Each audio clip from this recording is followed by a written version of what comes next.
भगवंतानी या अध्यायाची सुरुवात एका रूपक एक दृष्टांताने केली आहे आणि हे उदाहरण झाडाचं आहे, वृक्षाचं आहे. ते म्हणतात हे जग जे आहे वृक्षाप्रमाणे आहे. आता जेव्हा उदाहरण किंवा दृष्टांत देतात तर त्याच्यामध्ये साम्यांश पाहावा लागतो. साम्यांश म्हणजे समानता. तर जर जग झाड आहे तर झाडाचं मूळ असतं. त्यामुळे या संसाराचं मूळ काय? त्यामुळे ऊर्ध्वम, जी वस्तू ऊर्ध्व आहे ती मूळ आहे. ऊर्ध्व म्हणजे काल मी सांगितलं होतं जी पहिले आहे, आधी आहे, जी सूक्ष्म आहे, जी नित्य आहे, जी महान आहे. कारण हे जग एवढं मोठं आहे त्याचं कारणही मोठं झालं पाहिजे. तर त्या वस्तूला म्हटलेलं आहे ऊर्ध्व, आणि ती वस्तू म्हणजे भगवत तत्व, ईश्वर, परमात्मा. जगामध्ये ही जी सत्ता दिसत आहे अस्ति भाव म्हणजे तो देवापासूनच आला आहे. देव सत रूप आहे, सत. तर जगामध्ये सुद्धा सगळ्या वस्तू आपल्याला सत सत रूपात भासतात. कारण जसं असतं तसं कार्य असतं. तर कारण कसं आहे? अस्तित्व रूप आहे. भगवंताची सत्ता आहे तर जगामध्ये ती सत्ता ट्रान्सफर झाली. तर आता झाड आहे, डोंगर आहे, नदी आहे, मनुष्य आहे, असं कारणाचे गुण कार्यामध्ये येतात. तर आता पहिला विषय झाला. मग म्हणतात या वृक्षाच्या शाखा काय, फांद्या. त्यामुळे विविध लोक आहे, 14 लोक, 14 भुवनही म्हणतात त्याला. त्यामुळे या सगळ्या शाखा आहेत आणि या वर खाली पसरलेल्या आहेत. याला उपमूळ म्हणतात. उपमूळ एक आहे सोट मूळ, असं एक मिळतं ना, सोट मूळ हा खरा शब्द.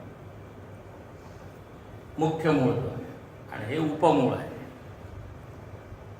तर या फांद्या किंवा हे उपमूळ हे काय आहे? तर म्हणे हे लोक आहे. आणखीन या लोकामध्ये मनुष्य जो आहे तो सुविरूढ मूलम, पूर्णपणे काय आहे? बांधलेला आहे. अच्छा, यानंतर याच्यामध्ये अंकुर काय आहे? कारण झाडामध्ये अंकुर असतात. ओम, तर म्हणे जेवढे विषय आहे, कोमळ विषय, आकर्षक विषय, हेच अंकुर आहे. अंकुरच मग कळीच्या रूपात विकसित होतं, मग फूल बनतं, मग त्याचं फळ बनतं. आणि या सगळ्यांमध्ये आकर्षण आहे. तर हे जग कसं आहे? म्हणे ओढणार आहे, आपल्याला खेचणार आहे, प्रलोभन करणार आहे. त्याच्यामध्ये हे विषयच अंकुर आहे, तेच आपल्याला बोलतं. आणि या झाडाचं पोषण कशाने होतं? त्यामुळे गुणांच्या द्वारे पोषलं जातं. त्रिगुण. म्हणून या जगामध्ये त्रिगुण सगळीकडे आहे, पसरलेले आहे. कोणत्याही तुम्ही ब्रह्मांडाच्या कोपऱ्यात जा, तिथे सुद्धा त्रिगुण आहे. दिवी देवेषु वा पुन्हा, दिवलोक, स्वर्गलोक, ब्रह्मलोक, मनुष्यलोक, नरकलोक. गुण गुणा प्रवृत्ता, गुणाच्या द्वारे वाढतात. म्हणजे गुण एक अविभाज्य अंग आहे या जगाचा. गुणाशिवाय या जगाची कल्पना तुम्ही करू शकत नाही. अच्छा, या झाडाचे पानं काय आहे? सांगा जरा. वेदमंत्र. तर वेदमंत्रांमुळे या झाडाची शोभा आहे, शीतलता आहे, एक थंडावा. झाडामध्ये जेव्हा पानं असतात तेव्हा आपण विश्रांती घेऊ शकतो. क्षणभर विश्रांती असं हॉटेलचं एक नाव आहे, क्षणभर विश्रांती. झाडाखाली आपल्याला विश्रांती, असा हा जो उन्हाळा आता सुरू झालेला आहे उन्हाळा.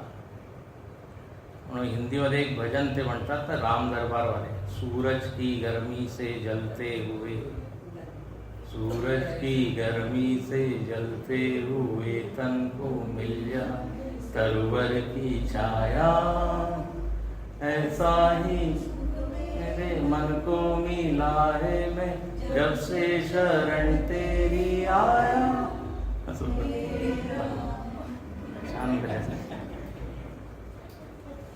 ते चारी भाऊ खूप छान रामायण करतात, शर्मा बंधूंनी म्हटलेलं, ऐकलेलं आहे मी. तर त्याच्यामध्ये हेच म्हटलेलं आहे की जसं वृक्षाच्या खाली आपल्याला विश्रांती मिळते त्याचप्रमाणे भगवंताच्या शरणी. तर इथे वेदांना सांगितलं. वेदच काय आहे? शरण देणारे आहे, हिरवेगार पानं आहे, छंदांसी असतं. आणखीन आता इथे हा जो मुद्दा आहे, हा जो विषय आहे की अधश्च मूलान अनुसंततानी कर्मानुबंधी मनुष्य. मनुष्य या जगामध्ये सुविरूढ झालेला आहे, फसलेला आहे. हे जे उपमूळ आहे त्याच्यामध्ये आपण बांधलेलो आहे. उपमूळ म्हणजे इथे कर्म सांगितलं बरं. कर्म दोन मूळ झाले. एक आहे सोट मूळ म्हणजे ब्रह्म, ते अल्टिमेट कारण, ते अंतिम कारण. आणि दुसरा आपण या जगामध्ये का फसलेलो त्याचं कारण काय आहे? वासना, कर्म, इच्छा, अज्ञान, हे सगळं. मूळ आहे अज्ञान, अज्ञानामुळे वासना, वासनेमुळे इच्छा, इच्छेमुळे कर्म, असं क्रम. अच्छा, कर्माने काय होतं? कर्म केल्याने परत भोग आपण भोगतो, फळ भोगतो, आणि मग त्याच्यामुळे परत वासना बनतात. जेही काही आपण जगामध्ये भोगतो त्याचे संस्कार बनतात नाही, मग ते संस्कार परत आपल्याला कर्मामध्ये प्रवृत्त करतात. याला म्हणतात कर्मचक्र. कर्म, फळ, वासना, मग परत इच्छा, वासनेमुळे इच्छा, इच्छेमुळे. हे पण सगळ्यांमध्ये एकसारख्या इच्छा का नाही उत्पन्न होत? काय कारण? कारण सगळ्यांच्या वासना, वासना म्हणजे संस्कार, कळते ना. हा वासना शब्द संस्काराच्या अर्थात ग्रंथांमध्ये आलेला आहे. अनेक वेळा तुम्हाला सांगितलं आहे, वासनामध्ये वास शब्द आहे. वास, वास म्हणजे वास, गंध. तर आपण जसं फुलाला स्पर्श करतो तर फुलाचा वास आपल्या हातामध्ये चिकटतो. त्याचप्रमाणे आपण जे काही भोगतो त्या भोगाचं एक इम्प्रेशन बिंबवलं जातं ना आपल्याला, त्याला म्हणतात वासना. गुरुदेव खूप या शब्दाचा प्रयोग करायचे त्यांच्या BMI चार्टमध्ये. ओम वासना. तर कोणामध्ये खेळाची वासना आहे, कोणामध्ये संगीताची वासना आहे, कोणामध्ये चित्रकलेची वासना आहे. त्याप्रमाणे इच्छा उत्पन्न होतात. फारच कमी लोकांमध्ये सत्संगाची वासना. मनुष्याणाम सहस्रेषु कश्चित् यदस्ति. तर वासनेमुळे कर्म आणि या कर्मामुळे फळ असं आपण भोगत राहतो. धर्म अधर्म, शंकराचार्य सुद्धा म्हणतात इथे, इदानीं कर्म फलित जनित राग द्वेषादी वासना मूलानी इव. मुळाप्रमाणे मूलानी इव, रागद्वेष. आणि रागद्वेषामुळेच काय होतं? धर्म अधर्म प्रवृत्ती. धर्म अधर्म हे शरीराच्या द्वारे होतात, स्थूल आहे. पण याचं कारण काय आहे तर म्हणे वासना, ते सूक्ष्म आहे. आता पण वासना तर दिसत नाही, लोकांचे कर्म दिसतात पण वासना दिसत नाही. आणि पहा, जन्म जन्मांतराच्या वासना आपण घेऊन आलेलो. जन्म घेणे लागे वासनेच्या संगी. म्हणजे कसं काय हे मेकॅनिझम आहे. अच्छा, आपल्याला असं वासनांचं असं ओझही नाही होती, किती वासना,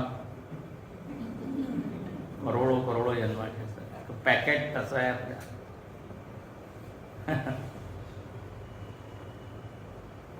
त्याच्यामध्ये काही काही वासना पूर्ण होतात, मग आपण नवीन वासना बनवतो, मग परत नवीन जन्म.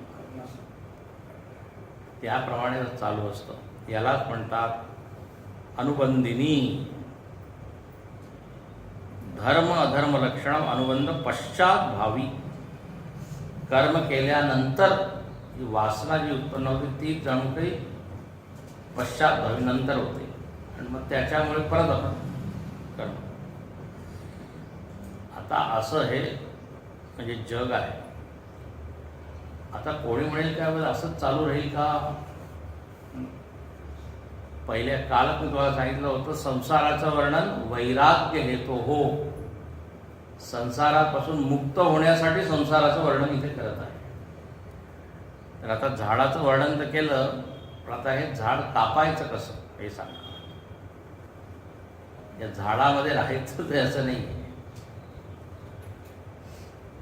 तर म्हणतात की पुढच्या श्लोकामध्ये उपाय दिले, साधना दिली.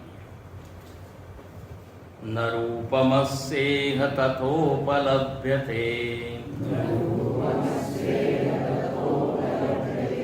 नान्तो न चादिर्न च सम्प्रतिष्ठा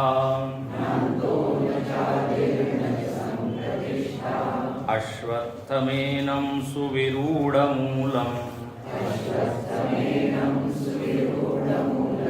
असंगशस्त्रेण दृढेन छित्त्वा न रूपमस्येह तथोपलभ्यते नान्तो न चादिर्न च सम्प्रतिष्ठा अश्वत्थमेनं सुविरूढमूलम् असंगशस्त्रेण दृढेन छित्त्वा. इथे म्हणतात अस्य रूपम तथा न उपलभ्यते. या संसाराचं जे रूप आहे, म्हणजे या संसाराचं जसं वर्णन केलंय आता, एक झाड आहे, पानं आहे, मूळ आहे, म्हणजे असं न उपलभ्यते. यथा वर्णितम तथा न उपलभ्यते. म्हणजे असं तुम्हाला काही फांद्या दिसणार नाही किंवा झाड दिसणार नाही, कारण हे रूपक आहे. तर संसार वृक्ष हे फक्त एक उदाहरण आहे. असं कोणी म्हणेल की अरे इथे आम्हाला काही अंकुर दिसत नाहीये, असं नाही. म्हणून शंकराचार्य म्हणतात यथा वर्णितम तथा एव न उपलब्ध. अच्छा, तर दुसरं येत आहे, खूप छान अर्थ आहे. जेव्हा आपण संसाराचं वर्णन ऐकतो तर आपल्याला आपल्या बुद्धीमध्ये ही दृढ भावना बनते की संसार नावाची एक खरोखर वस्तू आहे आणि मी त्याच्यामध्ये आहे. जग हे सत्य आहे, सगळ्यांचा आश्रय आहे. जसं पहा, झाड सगळ्या पक्षीचा आश्रय आहे. याला म्हणतात आजीव्य. एक शब्द काय, आजीव्य, ज्याच्यामुळे जीवन चालू आहे. पक्षी जे आहे ते झाडामुळे मुळे जगतात, म्हणजे राहतात. त्यांचे काय असतात, झाडावर घरटे असतात. या जगामध्ये आपले हे जे घर आहे ना, हे घरच काय, घरटे आहे सगळ्यांचे. आणि मुंबईमध्ये जर तुम्ही गेला तर तुम्हाला निश्चितच घरट्यासारखे सगळे फ्लॅट दिसतील. हा, लांबून असंच वाटतं की कसे राहतात लोक. त्या मुंबईच्या लोकांना वाटतं बाहेरचे लोक कसे काय राहतात. सगळं निवांत हळूहळू सगळं करतात. आणि तिकडे खूप धावपळ आहे छोट्या ह्याच्यात राहण्याची. त्यांना काय सवय, कारण ते कुत्र्याबद्दल सांगत होतं, कुत्र्याचं कुठे जोक सांगत होतं. म्हणजे एक मुंबईचा कुत्रा आला आणि दुसऱ्या गावातल्या कुत्र्याशी भेटला. आता मुंबईवाला कुत्रा अशी अशी शेपटी हलवत होता. म्हणे अशी का हलवत आहे? म्हणे आमच्या तिथे असं हलवत नाही, जास्त लागतात.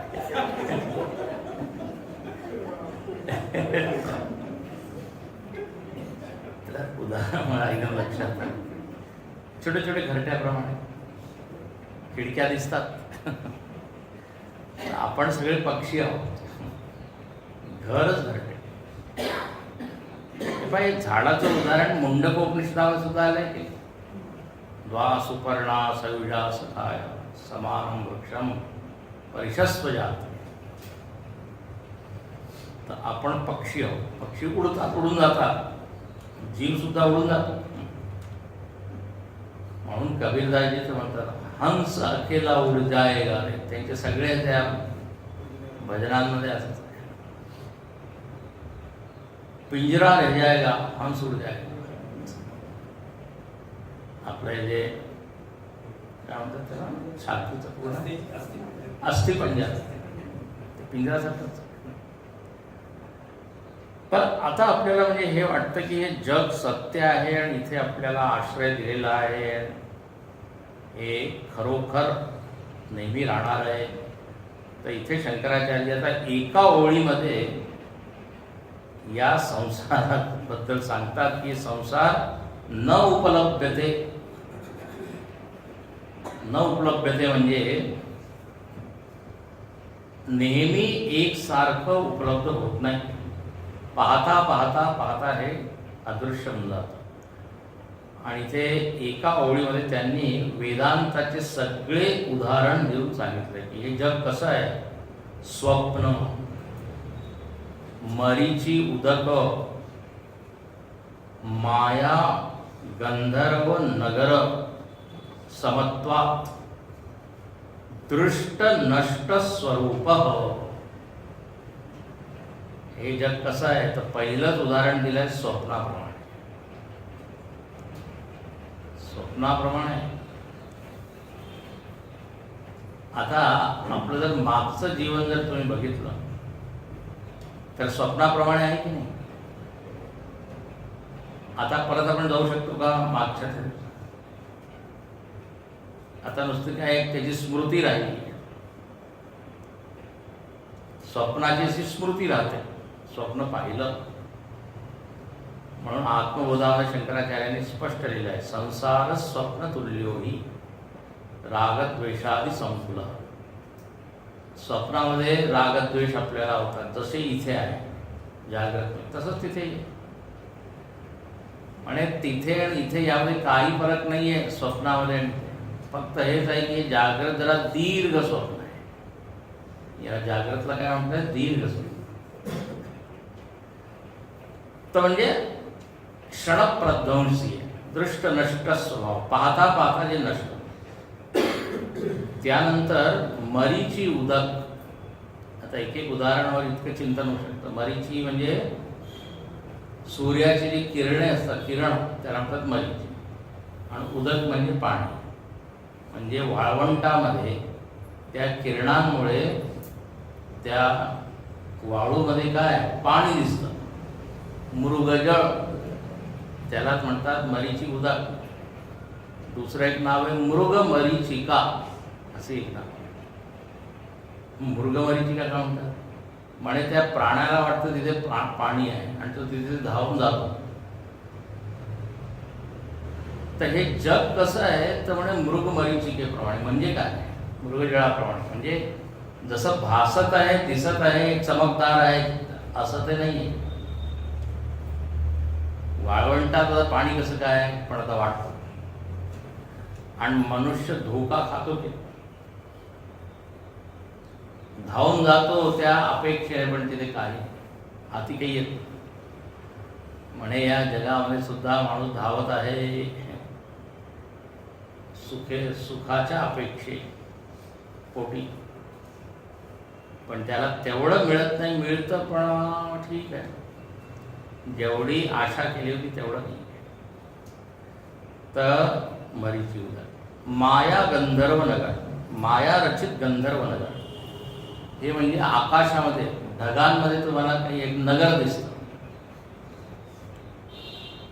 तुम्ही जर फ्लाईटमध्ये गेला ना, फ्लाईटमधून तुम्ही पहा विंडो सीट, आणि तिथून जर तुम्ही जर पाहिलं तर असे ढगाचे वेगवेगळे असे हे दिसतात. काय आकार,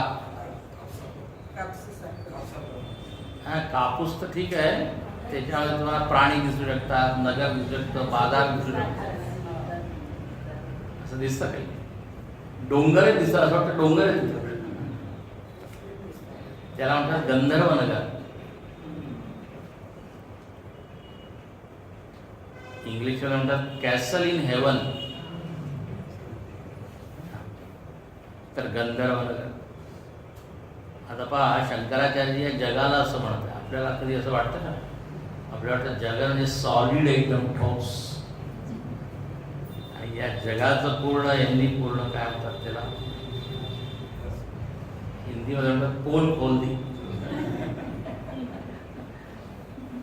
हे सॉलिड नाही आहे, लिक्विड नाही आहे, ओनली भाप रूप आहे, म्हणजे आभास मात्र.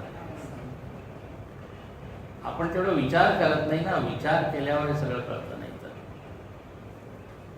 तर दृष्ट नष्ट स्वरूप म्हणून काय, न रूपम अस्य उपलभ्यते न च न अंत न आदि न प्रतिष्ठा. आता जी वस्तू खोटी आहे त्याचा न आदी आहे, न अंत आहे, न काही स्थिती आहे ना. जसं दोरीवर जो साप आहे, न आदी न अंत, म्हणजे त्याचा काही जन्म तर झालेला नाही, त्याचा आदी म्हणजे जन्म. खरोखर ती वस्तू नाही आहे, आणि खरोखर त्याची काही स्थिती नाही आहे, सत्ता नाही आहे त्याची. जसं आत्ता मी जेवढे उदाहरण दिले यांची सत्ता आहे का? मृगजळाची सत्ता, किंवा गंधर्वनगर, किंवा स्वप्न. सत्ता जर असती तर ती नेहमी असते. सत्ता त्याला म्हणतात जी नेहमी आहे. जी येणारी जाणारी आहे त्याला काय आपण म्हणतो, असत. सत नाही आहे, ते काय असत आहे. तर हे जग कसं आहे, खूपच छान पहिल्याच ओळीमध्ये सांगितलं की हे जग मिथ्या आहे. न रूपमस्य, नाही काय, न रूपमस्येह तथोपलभ्यते नान्तो न चादिर् न च संप्रतिष्ठा. ती काय प्रतिष्ठा आहे, आणखी कुठून सुरुवात देणं कठीण आहे. ही कशी एक आभास आहे, प्रतीयमान वस्तू. पण आता अज्ञानामुळे आपल्याला हे प्रतीयमान वाटत नाही, सत्य वाटतं. म्हणून पुढे काय, अश्वत्थमेनं सुविरूढ मूलम्. काल मी सांगितलं या झाडाचं नाव काय, अश्वत्थ. काल आपण वाद करत होतो, म्हणजे विचार करतो पिंपळ आहे की वटवृक्ष आहे. तर दोन्हीचे लक्षण या झाडामध्ये म्हणजे संसारामध्ये लागू होतात. वटवृक्षाचं आता सांगितलं उपमूळ त्यांनी येतात खाली, तर एक कर्म उपमूळ आहे आणि त्याच्यामध्ये आपण बांधलं.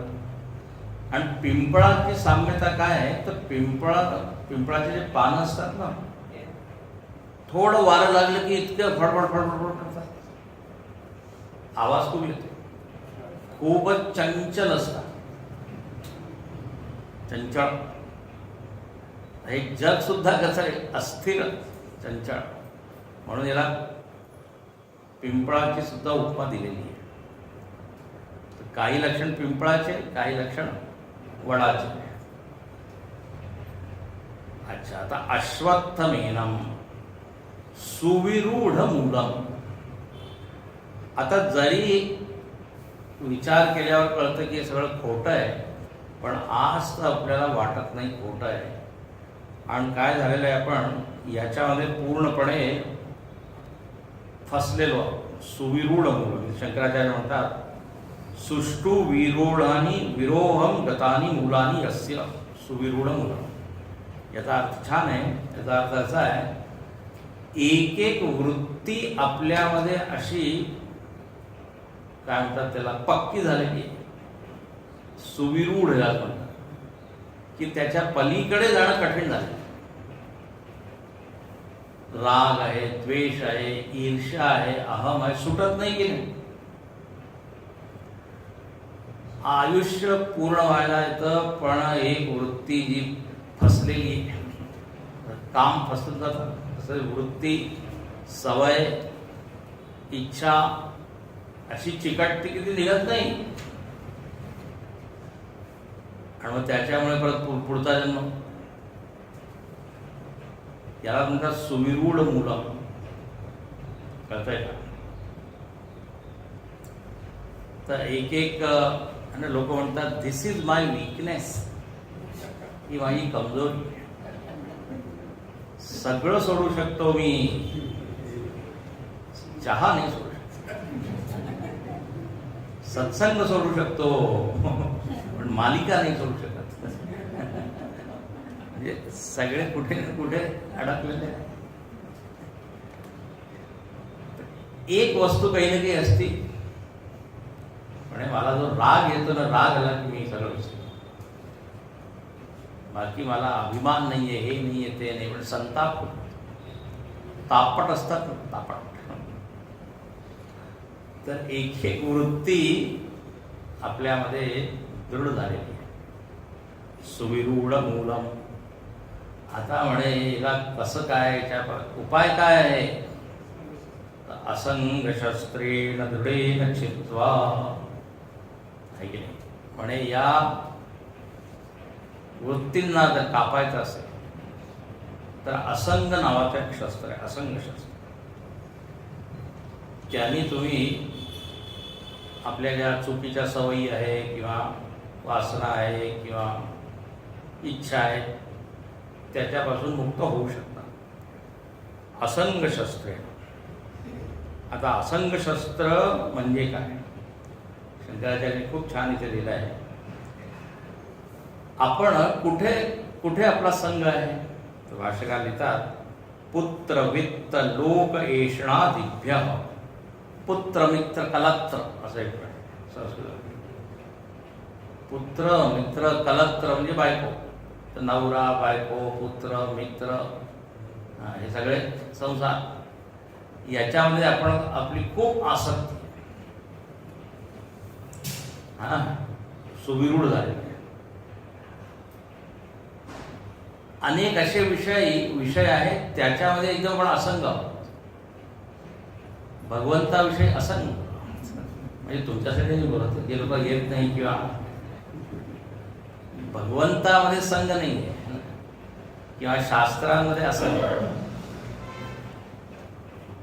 त्याच्यामध्ये ते चिकटत नाही किंवा लिप्त होत नाही, कारण ते इथे लिप्त झालं पाहिजे. तर असंग आपण आपल्याला व्हायचं आहे या सांसारिक वस्तू किंवा व्यक्ती. म्हणून ते म्हणतात पुत्र वित्त पैसा पैसा पैसा संपतच नाही. त्यामुळे वित्त लोक लोक एषणा दिव्य व्युत्थानम यांना आपल्याला सोडायचं आहे. म्हणजे आता कसं काय सुटेल? त्यामुळे दृढेन चित्वा असंग शस्त्र, असंगतेचा अभ्यास करा. पण संग म्हणजे काय? संग म्हणजे ममता. वस्तू इज नॉट प्रॉब्लेम.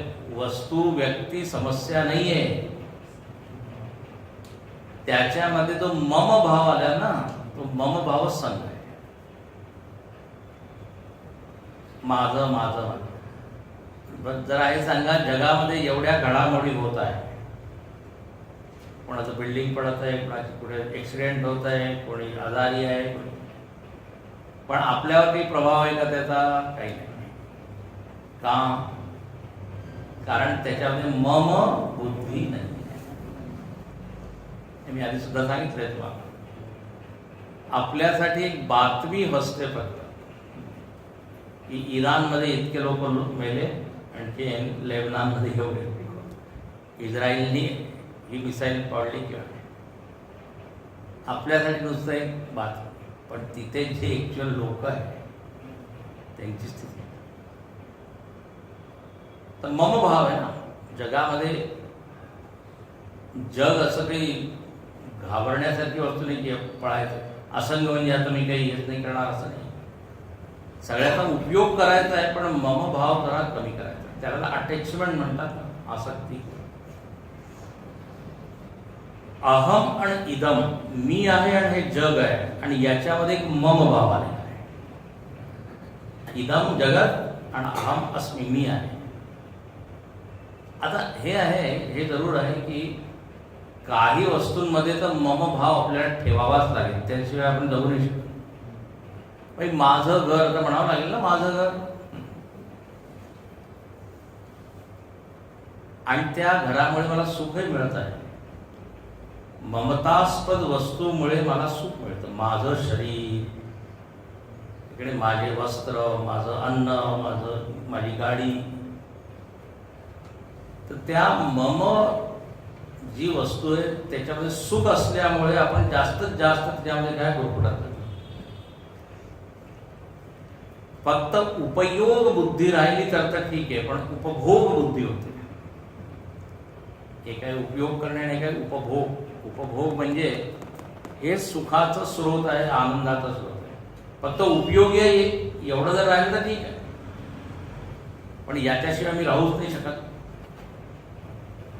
आता अनेक वेळा मी उदाहरण दिलं आहे. आपण जसं ट्रेनमध्ये जातो, तिथे जर कोणी विचारलं की तुमची सीट आहे का आहे, तर मम सीट. संस्कृतमध्ये बोलू शकता, मम सीटम असते. सीटम नाही, संस्कृत आणि इंग्लिश आसनम असतं, माझं आसन आहे. पण आता ते मम त्याला उपयोग बुद्धी असते ना काही. आता थोडी की नाशिक आलं की आता त्याला आपण काढतो त्या बर्फला किंवा त्या सीट. थोड्या वेळासाठी मम बुद्धी. हॉटेलमध्ये जातो मम बुद्धी, माझी खोली. आणि त्याचप्रमाणे जे काही आहे त्याच्यामध्ये जर अशी बुद्धी ठेवली तर मग यू आर सेफ. असंगा आपण ज्या हॉटेलमध्ये राहतो तेव्हा आपल्याला माहीत असतं की हे फक्त 2 दिवसाचं आहे, परत मग आपल्या झोपडीमध्येच जायचं आहे, आपल्या सामान्य घरात. म्हणून काय आपण आधीपासूनच तयार असतो. तर जर कोणी म्हणतात आता जा ठीक आहे, म्हणजे ते चेकआउट टाईम मला माहिती, पण आता शरीर आहे, घर आहे, याच्यामध्ये चेकआउट टाईम माहीत नाही आपल्याला. आपल्याला वाटतं नेहमीसाठी. आणि जेव्हा यमराज म्हणतात चलो, तेव्हा मग जरा गडबड होते. म्हणून असंग. एक महात्मा राहत होते कुठे, आणि त्यांच्या घरी पाहिलं काही सामान नाही, काही नाही. आणि एक व्यक्ती भेटायला आला. तो काही प्रवास करणार होता, त्याच्याकडे काही सामान नव्हतं, थोडंसं होतं. तर यांनी सहज विचारलं की अच्छा तुम्ही, म्हणजे महात्माने विचारलं, म्हणजे तुमच्याकडे सामान नाही म्हणे, आम्ही प्रवासी आहोत. पण ती जी व्यक्ती आली ती म्हणाली की आम्ही तर प्रवासी म्हणून आमच्याकडे काही सामान नाही आहे, पण तुमच्याकडे काही दिसत नाही. म्हणजे मी सुद्धा प्रवासीच आहे. आता ही भावना आपल्यामध्ये कुठे असते? कठीण आहे जरा. असंगोहम असंगोहम म्हणून आपल्याला रोज सराव करावा. रोज काय आपल्याला आठवण करून द्यायची. जो खूप आसक्त असतो ना, मग त्याला ती जेव्हा वस्तू जाते खूप जास्त दुःख होतं. पण आसक्तीचं प्रमाण कमी असेल तर दुःखही कमी होईल. डायरेक्टली प्रपोर्शनल आहे. मराठीमध्ये काय म्हणू, दुःख डायरेक्टली प्रपोर्शन आहे आसक्तीचं. मराठीमध्ये डायरेक्टली प्रपोर्शनल, तेवढ्या अनुपात नाही, काय म्हणतात माहिती आहे. म्हणजे जितकी जास्त तुमची आसक्ती तेवढं जास्त दुःख. सरळ आहे. म्हणून ते म्हणतात असंग. हिंदीमध्ये ते म्हणतात ना, साधू चलता भला और पाणी बहता हुआ. पाणी स्वच्छ का राहतं? कारण ते वाहत. एक आहे पाणी आणि एक आहे डबकण, म्हणजे सरोवर, तलाव, तिथं पाणी. नदीचं पाणी आपण पिऊ शकतो, पण ते कुठे कुठे असे असतं साठलेलं पाणी, त्याच्यामध्ये किडे विडे काय काय होतं. तर इथे म्हणतात की तुम्ही जरा पहा, असंग शस्त्रे दृढे न चित्वा. आता म्हणे कसं काय असंगतेचा अभ्यास कसा काय करावा तुम्ही सांगत आहात. तर शंकराचार्यांनी सांगितलं, परमात्म अभिमुख्य निश्चय दृढीकृतेन. परमात्म्याकडे मुख ठेवा मनाचा. परमात्म्याची आठवण ठेवा, तर तुम्ही आपोआपच जगापासून थोडं विरक्त व्हाल, अलिप्त व्हाल. असं जेव्हा आपण भगवंताला पूर्णपणे विसरतो तेव्हाच तर जगामध्ये पूर्णपणे गुंतलं जातं. तिथे म्हणतात परमात्मा अभिमुख्य निश्चय दृढीकृतेन. आणि ते म्हणतात पुनः पुनः विवेक अभ्यास अश्मनिशीतेन. खूपच छान. हे पण जसं शास्त्र असतं, एक सूर आहे, सुरी म्हणतो ना, त्याला आपण काय करतो, धार. नावी लोक सुद्धा करतात ना. तर म्हणे आपलं जसं मन आहे, बुद्धी आहे, याला तुम्ही काय करा, विवेक रूपी त्या दगडावर धार लावा. म्हणजे परत परत विचार करा तर बुद्धीला धार लागेल. आणि मग सतत जागृती राहिली की सत्य काय, असत्य काय, कशापासून मला अलिप्त व्हायचं आहे, कुठे मन लावायचं आहे. उपनिषदामध्ये, कठोपनिषदामध्ये आलाय ना मंत्र, दृश्यते तु सूक्ष्मया बुद्धया. म्हणे परमात्मा दिसतो कोणाच्या द्वारे, दृश्यते तु अग्रया सूक्ष्मया बुद्धया. सूक्ष्मदर्शी, सूक्ष्म बुद्धीनेच दृश्यते. बुद्धी जेवढी सूक्ष्म होईल तेवढंच तत्वामध्ये आपली स्थिती होते. तर यालाच म्हणतात बुद्धीला काय, धार. तर याप्रमाणे विचार करायचा आहे, ममता कमी करायची आहे, भगवंताचं ध्यान जास्त करायचं आहे, तर आपोआप असंगता वाढेल. आणि आहेच ना, तुम्हाला सगळ्यांना अनुभव आहे. जसं जसं आपण सत्संगामध्ये आवड आपली निर्माण होते, तसं संसारामधून मन थोडं काय होऊ लागतं, अलिप्त. ज्या गोष्टी आधी आपल्याला खूप जास्त सुखदुःख देणाऱ्या होत्या, आता त्या ठीक आहे होत असं परिपक्व होऊन जातं, असंग झालं. सत्संगत्वे निसंगत्वे. अच्छा, तर आता याला काय करा, हे अर्धच वाक्य आहे. जग असं आहे, खोटं आहे, आणि या जगामध्ये आपण उगीच अज्ञानामुळे फसलेलो आहोत.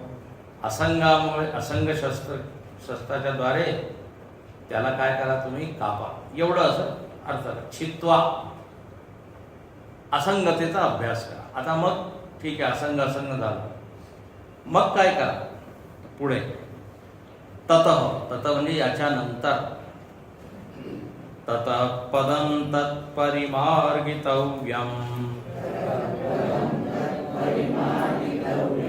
यस्मिन् गता न निवर्तन्ति भूयः तमेव चाद्यं पुरुषं प्रपद्ये यतः प्रवृत्ति प्रसृता पुराणी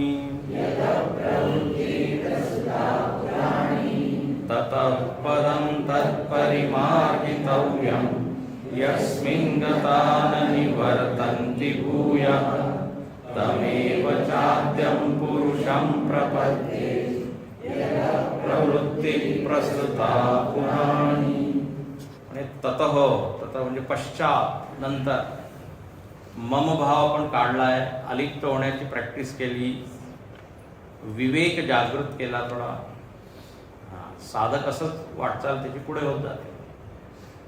मग काय करा तर म्हणे तत पदम तत्पदम परिमार्गितव्यम, त्या पदाचं शोधन करा. परिमार्गण, शोध घ्या त्या पदाचं. पद म्हणजे ध्येय, जे जिथे मला पोहोचायचं आहे. पद शब्दाचा अर्थ असतो पद्यते यस्मिन, चालून चालून चालून मी तिथे पोहोचतो, त्याला म्हणतात त्या पद. पद शब्दात दुसरे अर्थ, पद म्हणजे पाय सुद्धा असतात, पण इथे पद म्हणजे ध्येय. तर म्हणे आपण म्हणतो ना इंद्रपद, विष्णुपद, ब्रह्मदेवाचं पद. आपल्या गुरुस्तोत्राला सुद्धा आपण म्हणतो ना तत्पदम दर्शितम येन तस्मै श्री गुरवे नमः. तत्पदम, तर तत्पद ते ध्येय. तर ते काय आहे तर शंकराचार्य म्हणतात वैष्णवम, म्हणजे भगवंत. सोप्या तेच काय या जीवनाचं ध्येय आहे. आता त्याचं काय करा तुम्ही, परिमार्गणम, अन्वेषणम, अन्वेषण करा, शोध घ्या.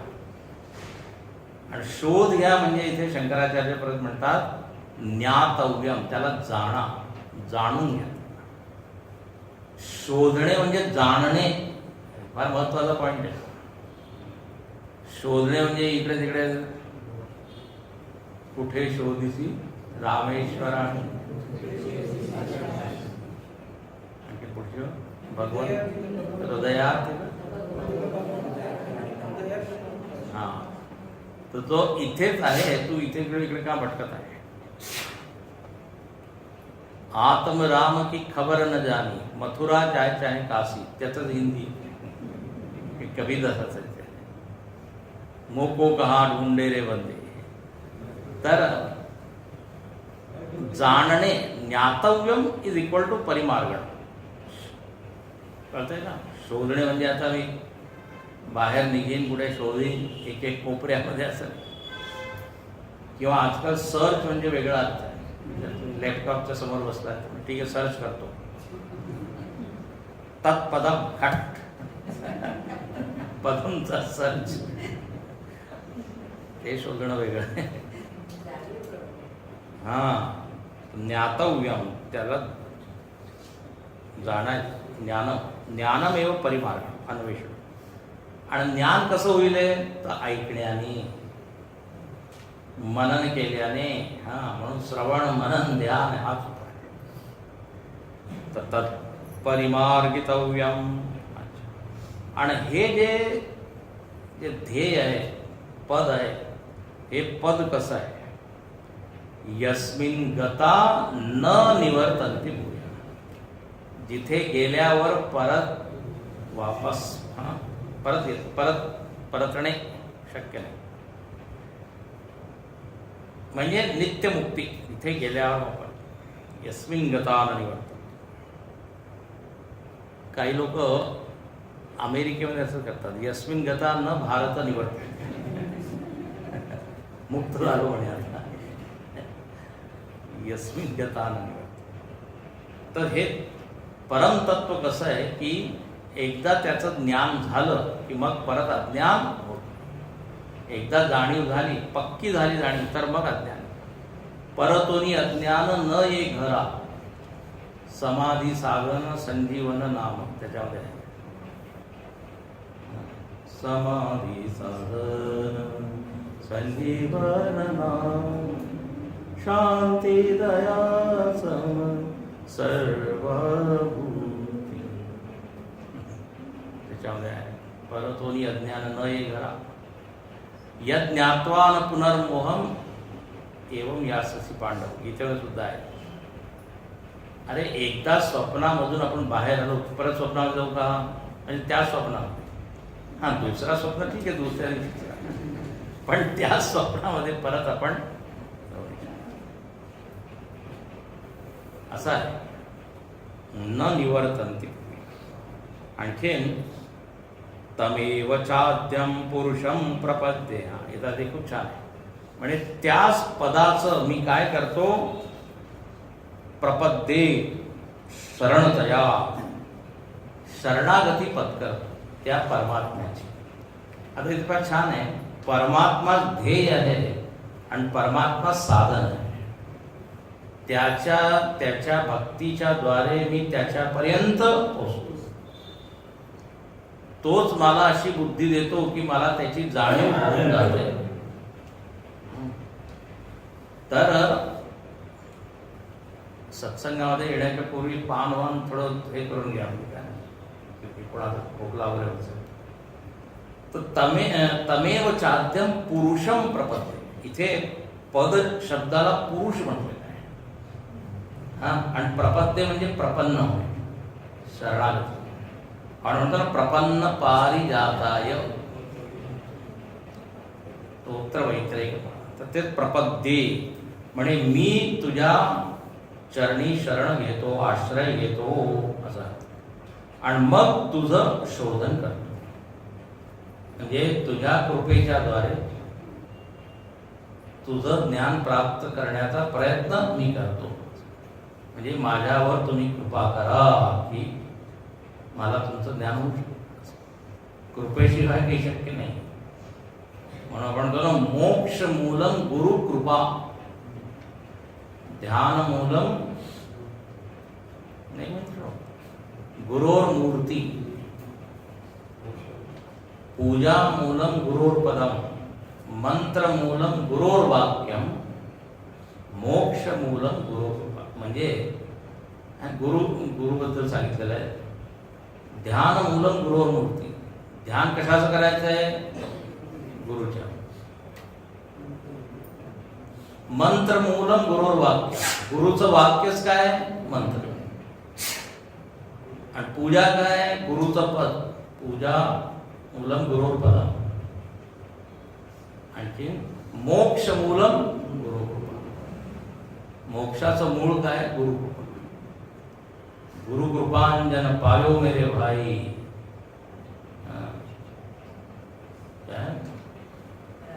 राम बिना कुछ देखत. गुरुकृपांजन. तर इथे म्हणतात की कृपेशिवाय शक्य नाही.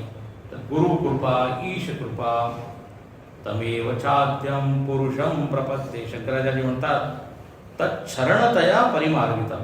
खूपच छान. त्याच्या आश्रयात राहून मग तुम्ही साधना करा. तर त्यांनी काय फायदा होईल, अभिमान नाही येणार. ह्याचा अहंकार आला की पतन होईल. मी मिळवलाय, मी मिळवलं. रावणाला हाच अभिमान की ब्रह्मदेवाने जर काही वर दिलंय तर काही मोठं काही काम नाही केलं, कारण मी तपस्या आहे. त्याचं म्हणणं असं आहे, you have to give. Ravan English बोलू शकतो. त्याच्यामध्ये त्याचं पुरुषार्थाचं जास्त काय जोर तुमच्या कृपेमुळे नाही मिळालं. पण जो भक्त आहे तो काय म्हणतो, कृपा. अभिमान गळून पडतो. तमेवच आद्यम पुरुषम म्हणजे तुम्ही कोण आहात, आद्य पुरुष. आद्य म्हणजे आधी, सगळ्यात आधी, ज्याच्या आधी काही नाही. आदि पुरुष भजितो आदि पुरुष, पुरुषी अखंडित आदि पुरुष. तर म्हणे त्याची मी काय शरण मला त्याची आहे. आणि मग मी सर्व प्रकारे शोध करतो. आता 2-3 गोष्टी ते सांगितल्या आहे की असंग होऊन मी काय करीन, शोध घेईन. कोणाचा शोध घेईन, तत्पदम. त्या पद म्हणजे परमात्मा. त्या परमात्म्याला सांगितलंय, म्हणजे शब्द दिलेला आहे पुरुष, जो पूर्ण आहे, आदि पुरुष आहे. अच्छा, त्या पुरुषाला प्राप्त झाल्यावर काय होईल, परत येणं होणार नाही. यस्मिन गता न निवर्तते. आणखीन 4थी जी ओळ आहे त्याच्यावर म्हणतात, त्या परमात्म्याचं वर्णन आहे की तो परमात्मा कोण आहे. यत प्रवृत्ती प्रसृता पुराणी. जिथून ही सगळी काय प्रवृत्ती म्हणजे संपूर्ण जगत व्यक्त झालं, ज्याच्यापासून ही माया शक्ती म्हणू शकतो आपण, ज्याच्याद्वारे संपूर्ण जगत, तिथूनच हे त्या परमात्म्यापासूनच प्रवृत्त झाले. आणि ही माया कशी आहे, पुराणी चिरंतनी, ही माया सुद्धा आधीपासून आहे, अनादी. तर मायेचं कारण परमात्मा आहे. हा, आणि या मायेच्या द्वारे परमात्म्याने पूर्ण जगाला बनवलं. तर जग हे परमात्म्याचंच कार्य आहे, मायेपासून त्याने उत्पन्न केलंय. पण इथे जो साधक आहे तो या जगामध्ये इंटरेस्टेड नाहीये, तो त्या पुरुषामध्ये, पदामध्ये, त्याचं तो शोधन करतो किंवा त्यांनी केलं पाहिजे.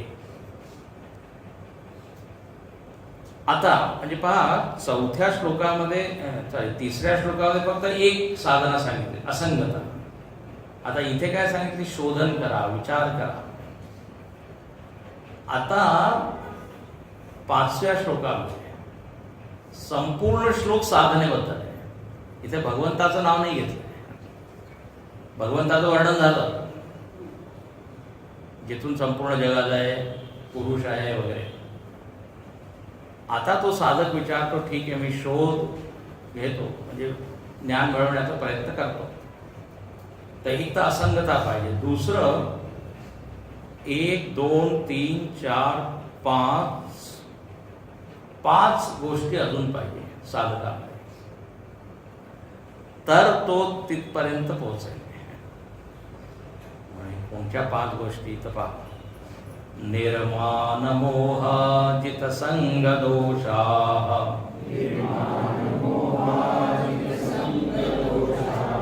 अध्यात्म नित्या विनिवृत्त कामा,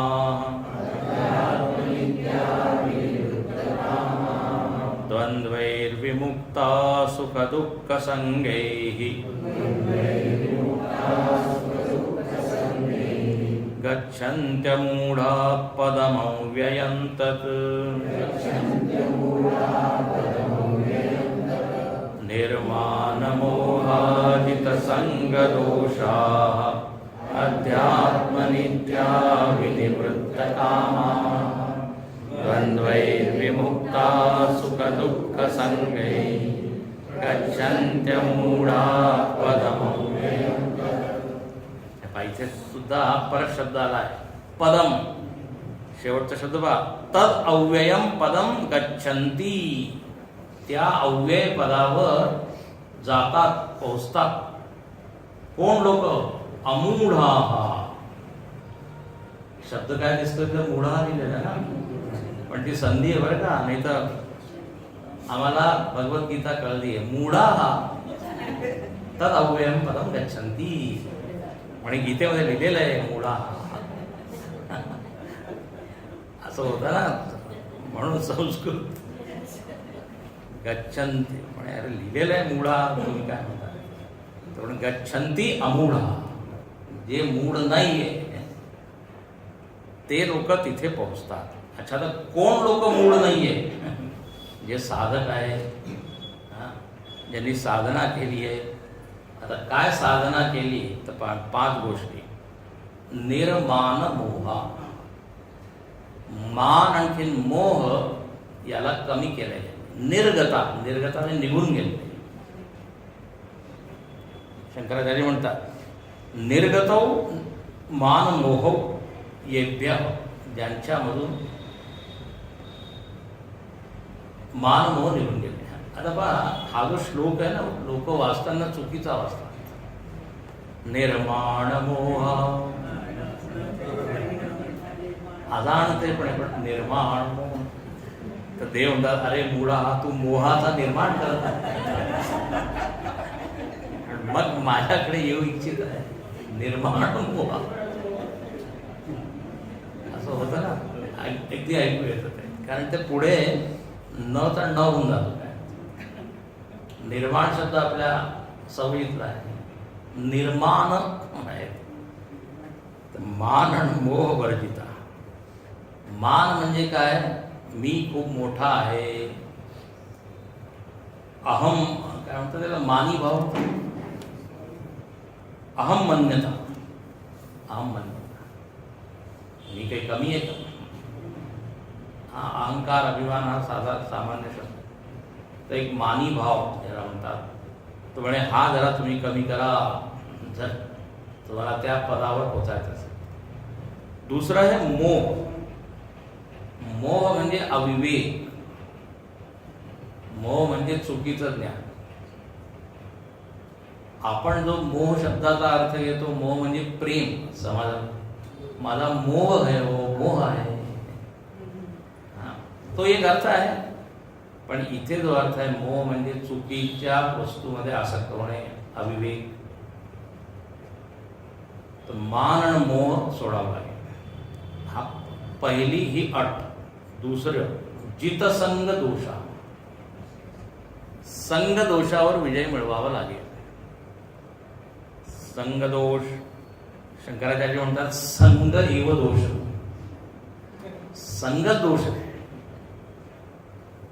तुम्ही कोणाच्या संगतीमध्ये राहिला तर काही ना काही दोष येऊन जाईल. संग एव दोष खूप मोठा आहे.